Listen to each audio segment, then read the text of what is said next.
The alarm woke Hana at dawn. She rolled out of her narrow bed and stretched. Outside her window, the purple sky of planet Theta 7 was just beginning to brighten. She had been working at this research station for 8 months now. Most days were quiet. Most days were boring.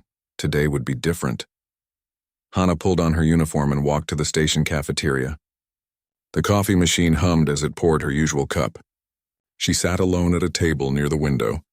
The research station was small. Only 12 humans lived here. They studied the planet's soil and plants. Nothing exciting ever happened. Minho walked in and grabbed his coffee. He was the station's security officer. He sat down across from Hana. "Morning," he said. "You look tired." "I am tired," Hana replied.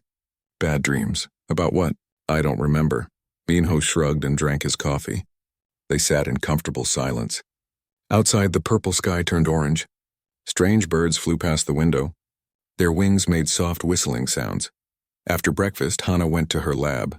She was a xenobiologist. She studied alien life. Her job was to examine the small creatures that lived on Theta 7. Most were harmless. Some were interesting. None were dangerous, at least that was what she thought. Around midday, her computer beeped. A motion sensor near the station's east fence had triggered. Hana frowned. The sensors went off sometimes when large plants moved in the wind. She pulled up the camera feed anyway. Something was moving near the fence. Something big. Hana leaned closer to her screen. The shape was difficult to see through the thick vegetation. Then it moved again. She saw rust-colored scales, sharp claws, a long tail. Her breath caught. It was a Vrex.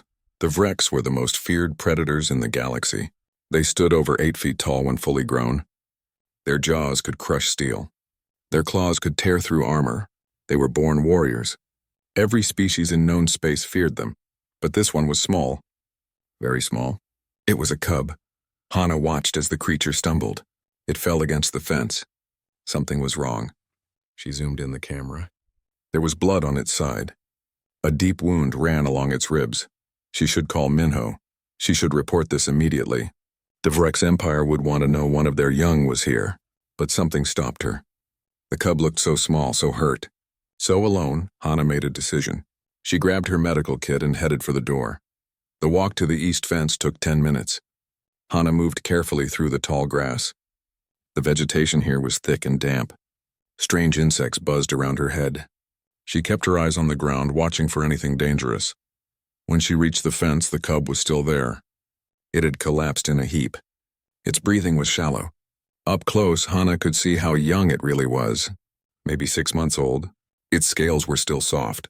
Its claws were small and dull. "Hey there," Hana said softly. "I'm not going to hurt you." The cub's eyes opened. They were golden, with vertical pupils. They focused on Hana with surprising intelligence. The cub tried to growl. The sound came out weak and pitiful. Hana knelt down slowly. She opened her medical kit. The cub watched her but didn't try to move. It was too weak. "I'm going to help you," Hana said. She knew the cub couldn't understand her words, but maybe it could understand her tone. She kept her voice calm and gentle. She examined the wound. It was deep but clean. Something had slashed the cub's side. Another predator, probably. Hana pulled out antiseptic spray and bandages. She worked quickly but carefully.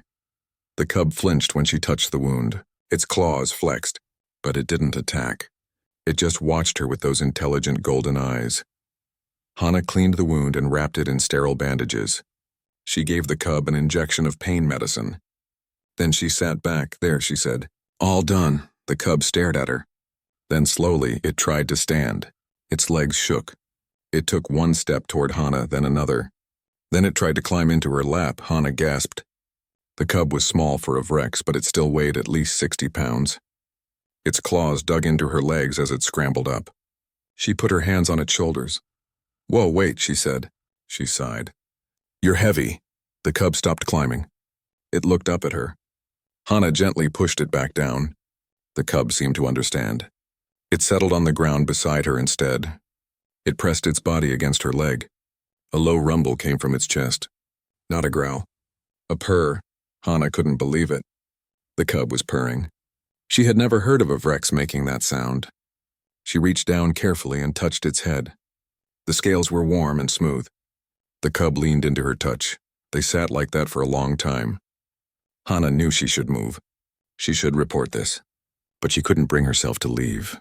The cub looked so content, so peaceful, so unlike the fierce warriors she had read about. Finally, her radio crackled. Minho's voice came through. "Hana, where are you? You missed lunch." Hana picked up her radio. She looked down at the cub. It was watching her again. Waiting. "I'm at the east fence," she said. "And Minho? I found something. You need to come here, but come slowly, and don't bring any weapons." There was a long pause. "Hana, what did you find? Just trust me, please." Another pause. Then, "I'm on my way."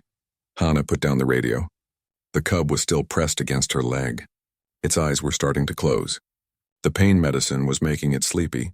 "What am I going to do with you?" Hana whispered. The cub just purred louder. When Minho arrived, he stopped dead in his tracks. His hand went to his empty holster. Hana had told him not to bring weapons, and he had listened. But now he looked like he regretted that decision. "Is that—" he started. "A Vrex cub." "Yes." "Hana, are you insane? Do you know what those things grow into?" "It's hurt. It's just a baby. It's a killing machine. It's scared and alone." Minho ran his hand through his hair. He looked at Hana, then at the cub. Then back at Hana. "We have to report this," he said. "The Vrex Empire will want it back." "I know. They'll send a ship." "I know." "Hana, I know, Minho. I know all of that. But look at it." "Really look at it." Minho looked. The cub had fallen asleep. Its head rested on Hana's leg. Its breathing was slow and even. It looked harmless, peaceful. "It tried to climb into my lap," Hana said softly. "When I told it was too heavy, it just lay down beside me instead." Like it understood. Like it wanted to be close. Minho was quiet for a long moment. "What do you want to do?" he finally asked. "I want to take it back to the station. I want to make sure it heals properly. And then? I don't know. But I know I can't just leave it here." Minho sighed. It was a long, tired sigh. The kind of sigh that said he knew he was going to regret this. "Okay," he said. "But we tell Commander Jiwan immediately. This is way above our pay grade." Hana nodded. She gently scooped up the sleeping cub. It was heavy in her arms, but it didn't wake. It just shifted slightly, pressing closer to her warmth. As they walked back to the station, Hana looked down at the small predator in her arms. She had no idea what she had just started. She had no idea that this one act of kindness would change everything. All she knew was that she couldn't abandon this creature. She couldn't turn away from something that needed help, even if it was the galaxy's most feared predator, even if it was heavy. Commander Jiwan stood in the medical bay with her arms crossed. She was a tall woman with sharp eyes. Nothing happened on her station without her knowing about it. And right now she was staring at the sleeping Vrex cub on the examination table. "Explain this to me again," she said. Hana stood beside the table. Her hand rested on the cub's back. It was still asleep from the pain medicine. It was injured near the east fence. "I couldn't just leave it there." "You could have." "You should have." "Commander, do you understand what this is? This isn't some lost puppy. The Vrex are a warrior species. They conquer planets. They destroy anyone who gets in their way. This one is just a baby." Jiwan's expression softened slightly. She stepped closer to the table. The cub's chest rose and fell with each breath. Its claws twitched in its sleep. "How old do you think it is?" Jiwan asked. "Maybe 6 months. Maybe younger." "And the wound?" "Another predator. The cut is clean. It will heal." Jiwan was quiet for a moment. She reached out and touched one of the cub's claws. It was sharp even though it was small. "We have to contact the Vrex Empire," Jiwan said. "They need to know one of their young is here. I know, they'll want it back." "I know that too." Jiwan looked at Hana. "But you don't want to give it back." Hana met her eyes. "No, I don't. Why?" Hana looked down at the cub. She thought about how it had tried to climb into her lap, how it had purred when she touched it, how it had trusted her completely. "Because I think there's something different about this one," Hana said. "Something special," Jiwan sighed. "I'll send the message tomorrow. That gives us one day. Use it wisely." She left the medical bay. Hana was alone with the cub again. She pulled up a chair and sat down. The night would be long. The cub woke up 3 hours later. Its eyes opened slowly. It looked around the unfamiliar room. Then it saw Hana and relaxed. "Hey there," Hana said softly. "How do you feel?" The cub made a small chirping sound. It tried to sit up. Hana helped support it. The bandage around its ribs was clean. No bleeding. That was good. Are you hungry? The cub tilted its head. Hana smiled. She had prepared some food earlier. Raw meat from the station's protein synthesizer. She placed a bowl on the table. The cub sniffed the meat. Then it looked at Hana. Then back at the meat.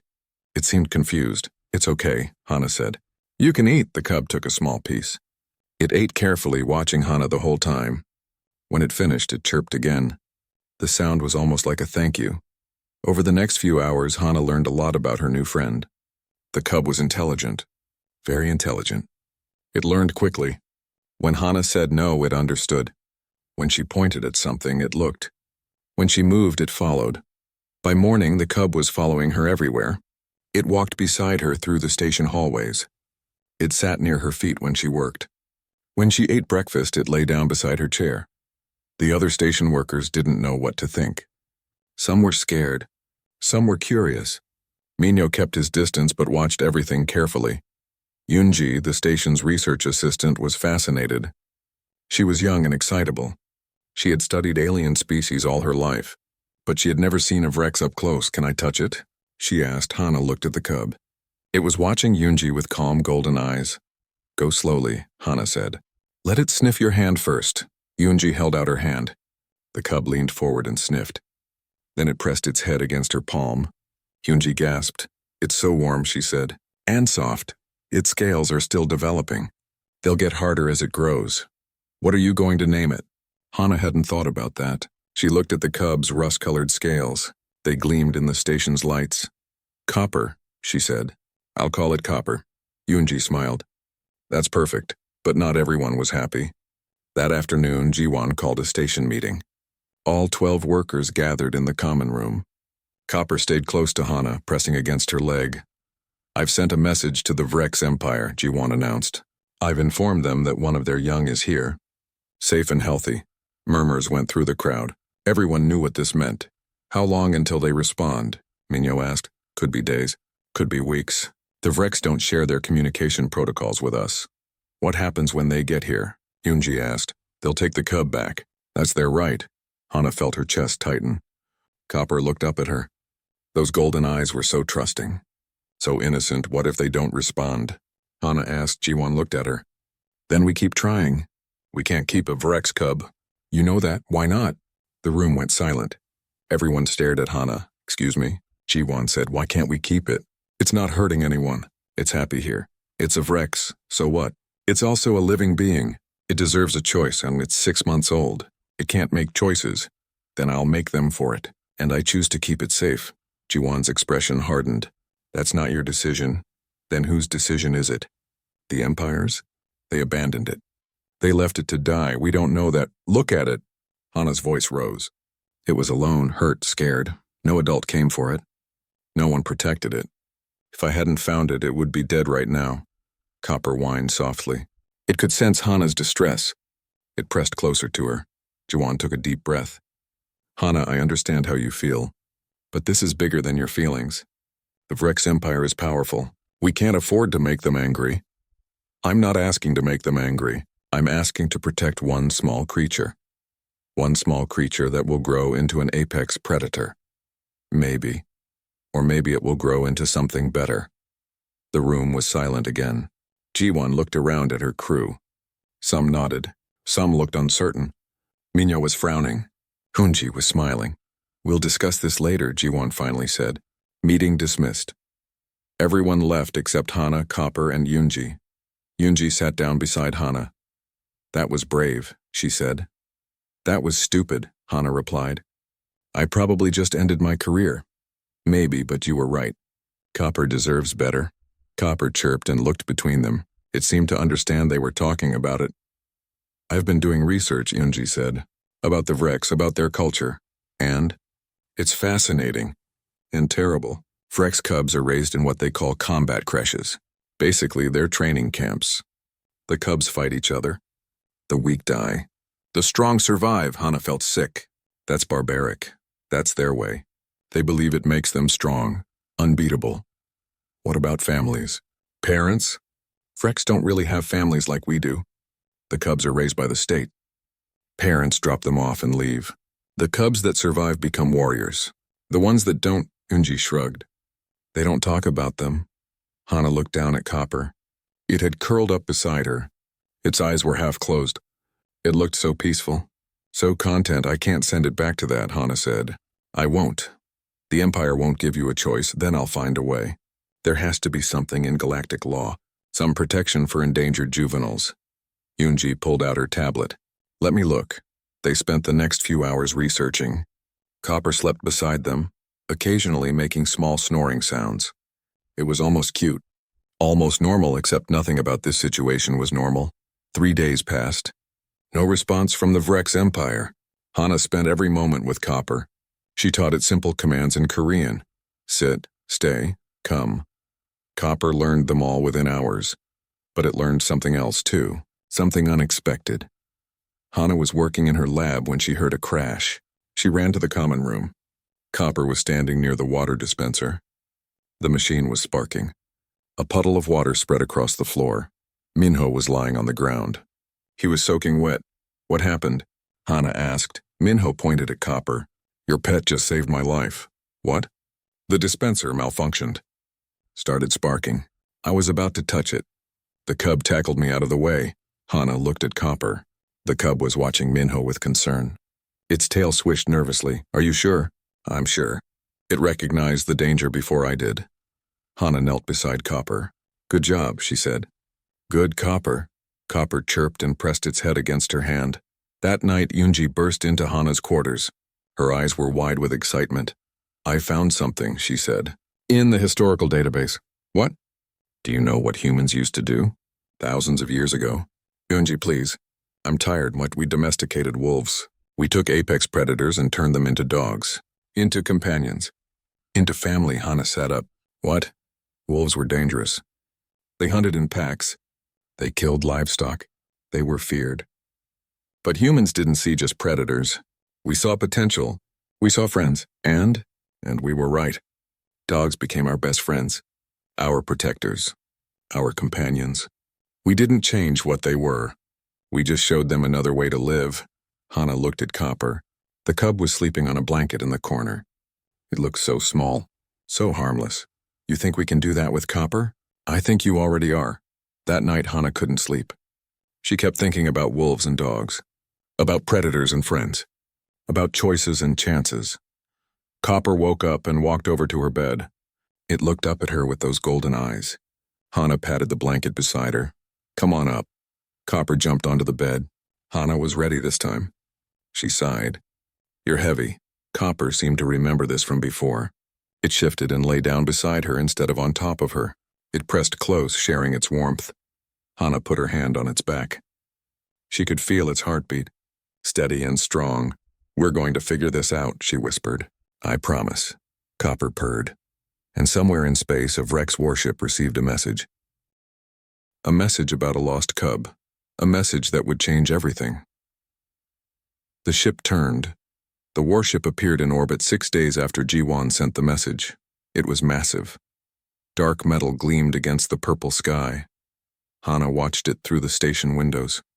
Her heart pounded. Copper stood beside her. The cub had grown in just 2 weeks. It was bigger now, stronger, but still gentle, still loyal.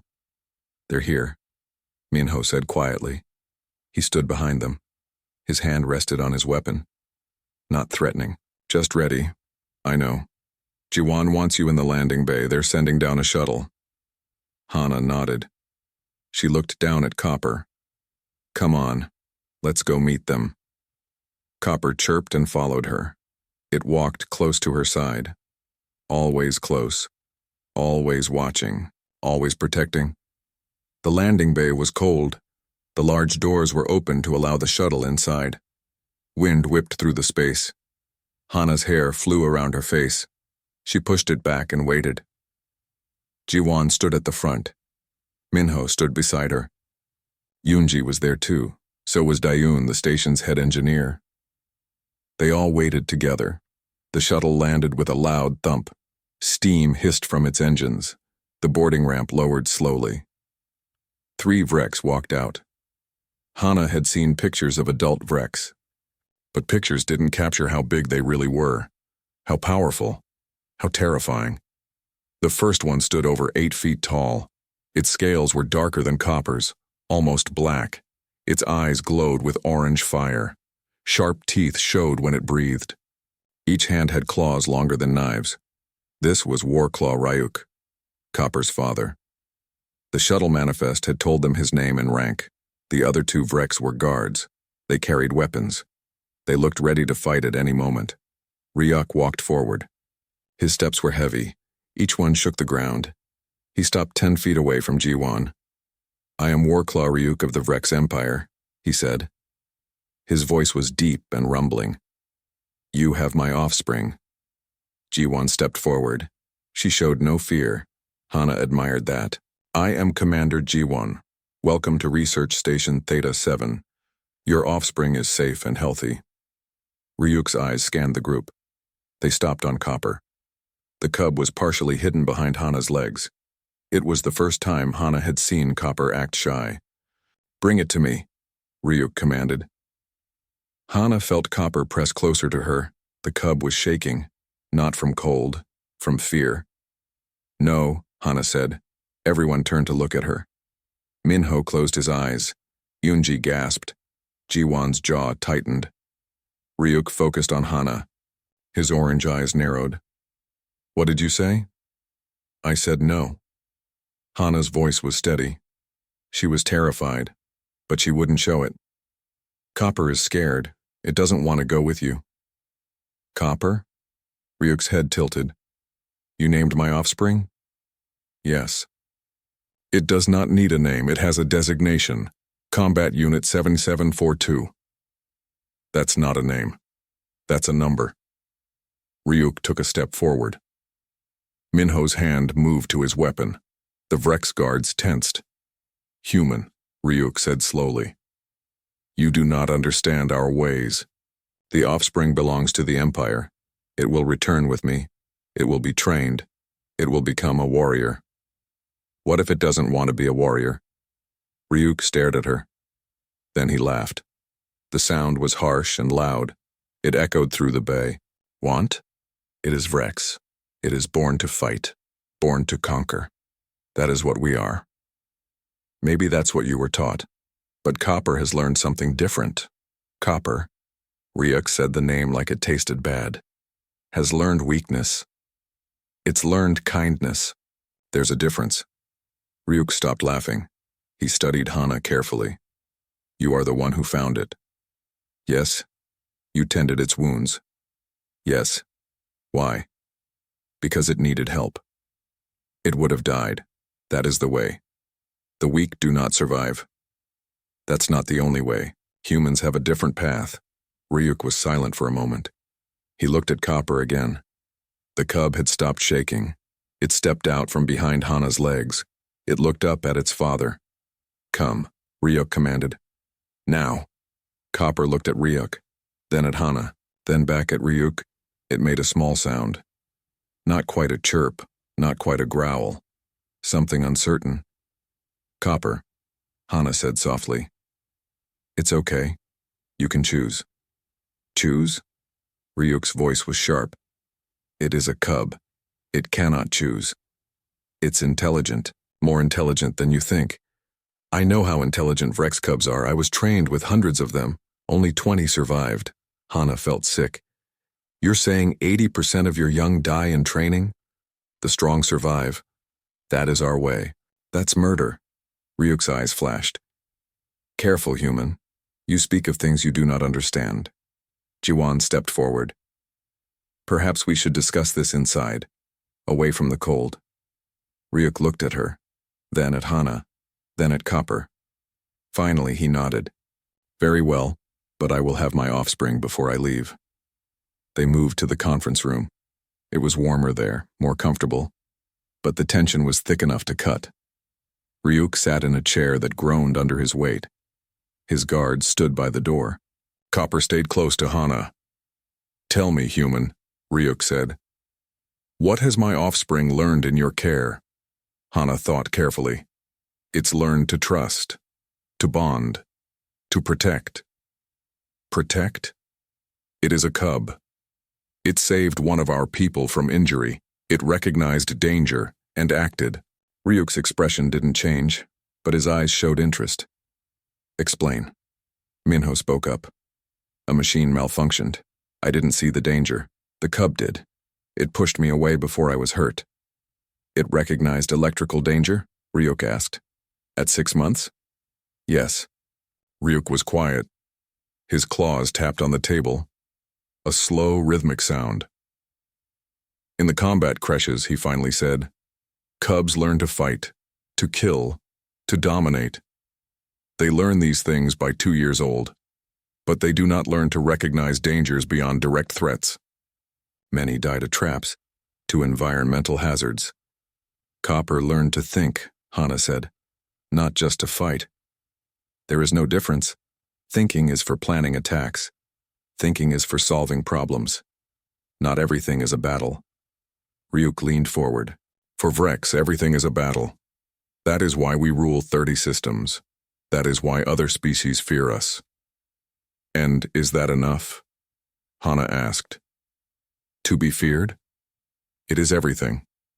What about being respected, trusted, loved? Ryuk's expression changed. Just for a moment, something flickered in his eyes. Something that might have been pain. Love is weakness, he said quietly. We are taught this from birth. Who taught you that? My trainers, my commanders, my empire. But who taught them? Ryuk had no answer. Yunji pulled out her tablet. Warclaw Ryuk, may I show you something? Ryuk nodded. Yunji brought up an image. It showed a wolf, then it showed a dog, then it showed humans and dogs together. This is a wolf, Yunji explained. Thousands of years ago, they were apex predators on Earth. They hunted humans, they were dangerous, feared. And now? Ryuk asked. Now they're our companions, our friends. We call them dogs. But we didn't break them, we didn't make them weak. We showed them a different way to be strong. Ryuk studied the images. His claws stopped tapping. You domesticated predators, he said slowly. We partnered with them. There's a difference. And they are still strong. Some of the strongest bonds in our history. Dogs have saved countless human lives, worked beside us, died protecting us. Not because they were forced to. Because they chose to. Ryuk looked at Copper. The cub was lying down now. Its head rested on Hana's foot. It looked content, peaceful. My offspring looks happy, Ryuk said. There was something strange in his voice, not anger. Something softer, something confused. It is happy, Hana said. In the creches, cubs do not smile. They do not purr. They learn only pain and victory. That sounds terrible. That is strength. Is it though? Daeun spoke for the first time. The engineer was older than the others. She had gray in her hair. True strength is choosing mercy when you could choose violence. True strength is protecting the weak instead of crushing them. Ryuk looked at her. Those are human ideas. Maybe. But they're good ideas. The room was quiet. Outside, the wind howled. Inside, everyone waited. Finally, Ryuk spoke. You wish to keep my offspring. I wish to give it a choice, Hana said. When it's old enough to understand. When it knows both ways of life, then let it choose. The Empire will not accept this. Then change the Empire. Ryuk laughed again. But this time it was different. Softer. Almost sad. You ask the impossible. Humans do that a lot. Sometimes it works. Ryuk stood. Everyone tensed, but he just walked to the window. He looked out at the purple sky. In all my years, he said quietly, I have conquered 15 planets. I have led 10,000 warriors. I have never lost a battle. He turned back to the room.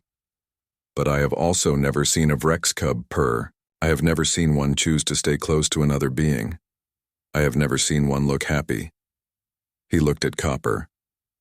Perhaps, he said slowly, I have been wrong about strength. Hana stood. Hope bloomed in her chest. Does that mean? No. Ryuk's voice was hard again. I cannot simply give you my offspring. The Empire would see it as weakness, as betrayal. Then what do we do? Ryuk's claws tapped again. Thinking. Planning. You said my offspring has learned to think, to solve problems. Yes. Then I will test it. I will create a challenge. If it succeeds using Vrex methods, it comes with me. If it succeeds using human methods, you may keep it. But you must also teach others. Teach others what? How to raise Vrex young the human way. The Empire loses many cubs in training. Too many. If your way works, if it creates strong warriors who also think, the Empire will listen. Hana's mind raced. This was a chance. A real chance. What kind of test? She asked. Ryuk smiled. It was not a kind smile, but it was not cruel either. Tomorrow you will see. Prepare your offspring. This will not be easy. He walked to the door. His guards followed. At the Thay. Morning came too quickly. Hana barely slept. She spent the night thinking about what test Ryuk might create. Copper sensed her anxiety. The cub stayed close all night. Its warm presence helped, but not enough to stop the worry. Jiwan called everyone to the landing bay at dawn. Ryuk's shuttle was already there. The Warclaw stood beside a large metal crate. His guards flanked him. They looked ready for battle. What's in the box? Minho asked quietly. Nothing good, Hana replied. Ryuk saw them approach. He gestured to the crate. This contains a standard Vrex training simulation. All cubs in the combat creches face this test at 12 months. Your offspring is only 8 months old, but you claim it is advanced. We shall see. What kind of simulation? G1 asked. A hunting scenario. There will be holographic prey. The prey will run. The prey will hide. The prey will try to escape. A Vrex cub must catch and kill it. Speed and violence are rewarded. Hesitation means failure. Hana felt her stomach drop. You want Copper to kill something. I wanted to prove it is Vrex. That is what we do. We hunt, we kill, we conquer. That's not the only way. Then show me another way. That is the test. If your offspring succeeds in catching the prey without using standard Vrex tactics, I will consider your methods valid. Ryuk pressed a button on the crate. It opened with a hiss. Inside was a complex machine. Holographic projectors, motion sensors, artificial intelligence modules. The simulation will begin in 1 hour, Ryuk said. It will take place in your station's largest open space. Prepare your offspring. He walked away. His guard stayed to set up the equipment. Hana knelt beside Copper. The cub was watching the Vrex with curiosity. It didn't seem scared. Not yet, we need a plan, Yunji said. She had brought her tablet. Always prepared. Standard Vrex hunting tactics are based on speed and direct attack. They chase prey until they catch it.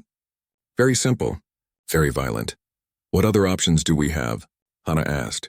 Humans hunt differently. We use strategy, tools, cooperation. We don't just chase. We think. Can we teach Copper all of that in an hour? We can try. They moved to the cargo bay. It was the largest open space on the station. Daeun's team had already cleared it out. The holographic projectors were being installed along the walls. Ryuk watched everything with his arms crossed. The prey will be a Kelmar, a herbivore from the planet Kelm 4. They are fast. They are clever. They are very difficult to catch. How difficult? Minho asked. In the combat creches, only 40% of cubs catch them on the first try. Most require multiple attempts. Some never succeed. Hana looked at Copper. The cub was sniffing around the cargo bay, exploring, learning the space. That's what we need to do, Hana said suddenly. Learn the space. What do you mean? Yunji asked. Copper is already doing it. Look, it's checking every corner, every shadow, every possible hiding spot. It's not preparing to attack. It's preparing to understand, Jiwan nodded slowly. That's actually smart. Most hunters focus on the prey, but knowing the environment is just as important. Exactly, and that's something Vrex cubs probably don't learn. They're taught to chase and kill, not to think and plan. They spent the next 40 minutes walking Copper through the cargo bay. Hana pointed out places where prey might hide. She showed Copper how sound echoed in different areas. She taught it to watch for movements in its peripheral vision. Copper absorbed everything. The cub's intelligence showed with every lesson. It learned fast, faster than Hana expected. 5 minutes, Ryuk called out. Is your offspring ready? Ready as we can make it, Hana replied. Ryuk nodded to his technician. The Vrex pressed buttons on a control panel. The holographic projectors hummed to life. The simulation will run for 10 minutes, Ryuk explained. Your offspring must catch the prey in that time. If it fails, the test is over. You will surrender it to me, and if it succeeds, then we talk. But understand, human, success means catching the prey, not befriending it, not letting it escape. Catching it. Hana swallowed hard. She knelt beside Copper one last time. The cub looked at her with those trusting golden eyes. Listen to me, she said softly. When the prey appears, don't just chase it. Think, watch, learn its patterns. Use everything we taught you, Copper chirped. It understood. I believe in you, Hana whispered. The lights in the cargo bay dimmed. Everyone moved to the observation area. Only Copper remained in the open space. A hologram flickered to life. The Kelmar appeared in the center of the bay. It was beautiful. It looked like a deer mixed with a gazelle. It had long legs and graceful antlers. Its holographic fur shimmered with blue light. The Kelmar saw Copper. Its eyes went wide. It bolted. Start timer, Ryuk commanded. Copper's first instinct was to chase. Hana saw the cub tense. Its muscles bunched. But then it stopped. It watched instead.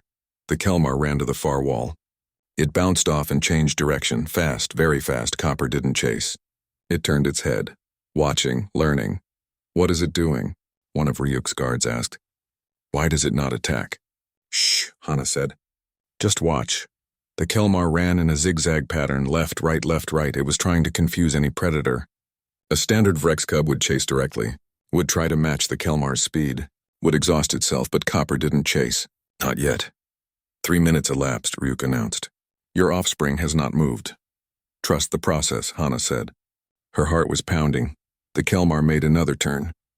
Then another. Copper's head moved, tracking, calculating. Then Hana saw it. The pattern. The Kelmar was running in a circuit. It thought it was random, but it wasn't. Every third turn it came back to the same corner. A corner with shadows. A corner where it felt safe. Copper saw it too. The cub started moving, but not chasing, walking, slowly, deliberately. It moved toward the shadowed corner. The corner the Kelmar kept returning to. 4 minutes, Ryuk said. His voice was less certain now. Unusual tactics. Copper reached the corner. It lay down. It waited. The Kelmar kept running. It didn't see Copper. The cub was perfectly still. Perfectly patient. This is remarkable, Yinji whispered. It's using ambush tactics. That's not typical Rex behavior. No, Ryuk said quietly. It is not. 5 minutes. 6 minutes. The Kelmar was starting to slow. It had been running at full speed. Even holograms could get tired in the simulation. 7 minutes. The Kelmar made another turn, heading toward the shadowed corner, heading toward safety, heading toward Copper. 8 minutes, Ryuk announced. Copper remained perfectly still. The Kelmar got closer, 10 feet away. 5 feet. Copper struck. The cub moved like lightning, fast, precise, but not violent. It didn't go for the throat. It didn't try to kill. Instead, Copper jumped and wrapped its body around the Kelmar's legs. The holographic prey fell. Copper pinned it down. Gentle but firm. Prey captured, the simulation announced. Time, 8 minutes, 42 seconds. The lights came back on. The hologram disappeared. Copper stood alone in the middle of the cargo bay. It looked at Hana and chirped. The room was silent. Then Ryuk started laughing. Not his harsh battle laugh. A real laugh. Deep and genuine. Incredible, he said. Absolutely incredible. What just happened? Minyo asked. Dayun was staring at her tablet. According to the simulation data, Copper's capture was 95% efficient. It used minimal energy, minimal movement. Maximum effect, that's impossible, Ryuk's guard said. The average efficiency for cubs is 40%. The best ever recorded was 73%. Well, now it's 95%, Dayun replied. Ryuk walked into the cargo bay. Copper watched him approach but didn't run. The cub stood its ground. You did not chase, Ryuk said to Copper. You watched. You learned. You planned. Then you acted. Copper tilted its head. In all my years, Ryuk continued, I have never seen a Vrex hunt like that. We are taught to trust our speed, our strength, our instinct to attack. He turned to Hana. But your offspring trusted its mind. That's what I tried to teach it, Hana said. To think first, act second, and the capture itself. It did not kill the prey. It pinned it. Why? Because I never taught it that killing was necessary. I taught it that the goal was to succeed, not to destroy. Ryuk was quiet for a long moment. His orange eyes studied Copper. Then he looked at his guards. Record this data, he commanded. All of it. Every measurement. Every decision the cub made. The Empire needs to see this. Warclaw, one guard said hesitantly. The Empire will accept results, Ryuk interrupted. And these results are undeniable. This cub, raised by humans for only 2 weeks, outperformed every standard in our training protocols. He turned back to Hana. You have won your test. Your offspring may stay with you. Relief flooded through Hana. She ran to Copper and hugged the cub. Copper purred and pressed close. But, Raya continued, you must fulfill your part of the bargain. You must teach others. The Empire is sending representatives, scientists, trainers. They will study your methods. Learn from you. Take this knowledge back to our worlds. When? Jiwon asked. Soon, perhaps a month, perhaps less. And what about Copper? Hana asked. What happens to it? Ryuk looked at the cub. His expression was unreadable. It stays here with you. It is no longer Combat Unit 7742. It is Copper, your companion, your responsibility. He walked toward his shuttle. Then he stopped and looked back. I have a confession, he said quietly. When I was a cub, there was another cub in my creche. Smaller than the others, weaker. It showed kindness to injured cubs. It shared food when others hoarded. The trainers called it defective. What happened to it? Hana asked. It did not. 3 years passed quickly. The small research station on Theta 7 had changed beyond recognition. Where once 12 humans lived in quiet isolation, now hundreds of beings worked and learned together. The transformation started slowly. First came 3 Vrex scientists. They were hesitant, suspicious. They watched Copper constantly. They took notes on everything. Every interaction, every behavior, every sign of the bond between human and predator. Then came the trainers. 5 of them, all veterans of the combat creches. They had spent their lives teaching cubs to kill, teaching them that violence was strength, teaching them that kindness meant death. They didn't believe humans could teach them anything. Not at first. Hana remembered the day they arrived. She stood in the landing bay with Copper beside her. The cub was bigger now. 3 years of growth had made it nearly 5 feet tall. Its claws were sharp. Its scales were hard. It looked like a proper Vrex warrior, but it still purred when Hana touched its head. It still followed her everywhere. It still chose to lie beside her instead of on her when she said it was too heavy. The lead trainer was named Grak. He was old for a Vrex. Scars covered his scales. One eye was milky white from an old injury. He looked at Copper with disgust. This is what you made? He asked. Soft, weak, useless. Copper growled. It was the first time Hana had heard it truly angry. The sound rumbled through the bay. Deep and dangerous. Grak's good eye widened. Perhaps not completely useless. Copper is protective, Hana explained. It doesn't like when people insult its family. Family? Grak spat the word. Vrex do not have families. We have units, squads, armies. Maybe that's the problem, Yunji said. She stood beside Hana. 3 years had made her bolder, more confident. Maybe that's why so many of your cubs die in training. They die because they are weak. They die because they're alone. Because no one teaches them that strength can come from connection, from trust, from love. Grak laughed. It was a harsh sound. Love, you speak like a child. The galaxy is cruel. Only the strong survive. The galaxy is what we make it, Hana said quietly. And we choose to make it kinder. Over the following months, the Vrex trainers watched. They studied. They tested Copper in dozens of scenarios. Combat simulations, problem-solving challenges, social interaction tests. Copper excelled at all of them. In combat simulations, it didn't rely on brute force. It used strategy, misdirection. It would trick opponents into making mistakes. Then it would strike with precision. Minimal energy, maximum effect. In problem-solving challenges, it thought creatively. When faced with a locked door, most Vrex cubs would break it down. Copper found the key. When faced with a maze, most cubs would charge through. Copper mapped the walls first. In social interaction tests, it showed something the Vrex had never seen in their young. Empathy. There was one test that changed everything. Grak designed it himself. He placed Copper in a room with a smaller creature. A harmless herbivore, scared and injured. The traditional Vrex response would be to kill it. Eliminate the weak. That was their way. Copper did something different. It lay down beside the creature. It kept it warm. It stayed with it until Hana arrived to provide medical care. Grak watched the footage 3 times. His scarred face showed no emotion, but his claws trembled slightly. Explain this, he demanded.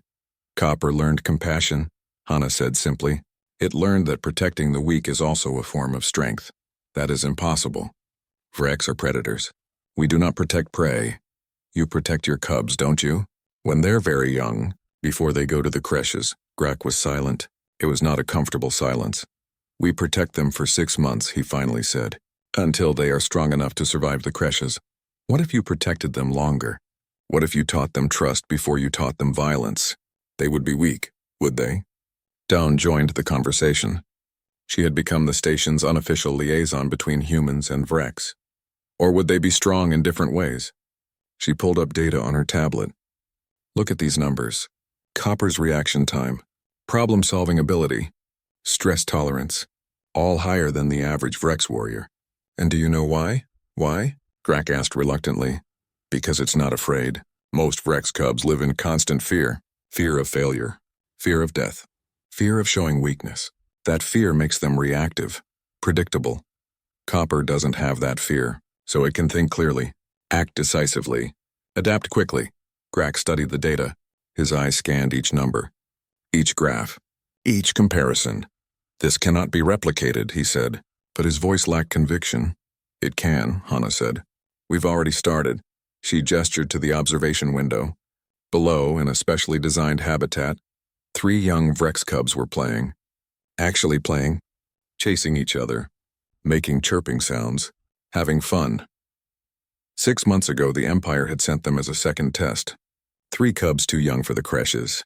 The Empire wanted to see if the human method could work on others. If Copper was unique or if the approach could be repeated. Hana and her team had raised them the same way they raised Copper. With patience, with kindness, with love, and the cubs thrived. They learned faster than cubs in the creches. They were calmer, healthier, happier. But they were also strong. When tested, they showed all the physical capabilities of traditional Vrex warriors. They just also showed something more. They showed intelligence, creativity, compassion. Grak watched the cubs play. His scarred face was unreadable, but Hana saw something in his good eye, something that might have been hope. The Empire will not accept this easily, he said quietly. We know. There will be resistance. Many believe the old ways are the only ways. There's always resistance to change. Some may try to stop you, to take the cubs back, to return to traditional training. Let them try. Grak looked at Hana, really looked at her. You are small, weak by our standards. You have no claws, no scales, no natural weapons. I know. Yet you stand against an empire. You challenge millennia of tradition. You do not fear us. I fear what happens if we don't try, if we don't show there's another way. Grak was silent for a long moment. Then he did something Hana never expected. He knelt. It was awkward. Vrex weren't built for kneeling, but he did it anyway. I have trained cubs for 40 years, he said. I have watched thousands die. I told myself it made us strong. That sacrifice was necessary. But I dreamed. Sometimes I dreamed of cubs who did not scream at night, who did not fight for scraps of food, who learned to trust before they learned to kill. He looked up at Hana. I thought those dreams were weakness, but perhaps they were wisdom. You can help us, Hana said. You know the Vrex culture. You understand what it will take to change it. I am one trainer, one voice. One voice can start a chorus. 2 years later, the Vrex Empire made an announcement that shocked the galaxy. They were establishing new training protocols based on human methods. The combat creches would remain for older cubs. But young cubs would first learn in family groups. With patience, with care, with love. It wasn't a complete transformation. Many Vrex clung to the old ways. But it was a start, a beginning. And it all traced back to one moment, one decision, one human who found an injured cub and chose to help instead of walk away. Hannah stood on the observation deck of the research station, now called the Copper Institute, named after the cub who started everything. She watched ships come and go, bringing more cubs, more trainers, more families willing to try something new. Copper stood beside her. Fully grown now, nearly 8 feet tall, powerful enough to tear through steel, but gentle enough to let small cubs climb on its back. Patient enough to teach them, wise enough to lead them. You started all this, Hannah said. She reached up and touched Copper's scales. Still warm. Still familiar, Copper rumbled. Not quite a purr. Not quite a growl. A sound that was uniquely its own. Do you ever regret it? Staying with me instead of going back to the Empire? Copper lowered its head.